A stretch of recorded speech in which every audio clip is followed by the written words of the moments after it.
నియమాలు నిష్టలు లేకుండా సాయి అని స్మరిస్తే చాలు, మీ చెంత నుండి సప్త సముద్రాల అవతల మీరు ఉన్నప్పటికీ కూడా నేను మిమ్మల్ని రక్షిస్తాను అని చెప్పేసి బాబా వారు రక్షించినటువంటి నీళ్ళలో మనందరి అనుభవం. మరి ఆ నీళ్ళని ఎలా పొందామో, కష్టాలు నష్టాలు వచ్చినప్పుడు కూడా ఉండదు.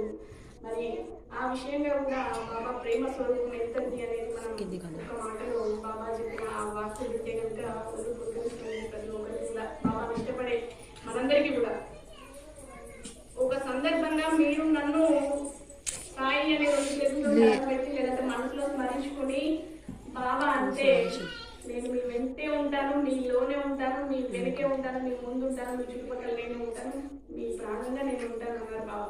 అటువంటి రక్షణ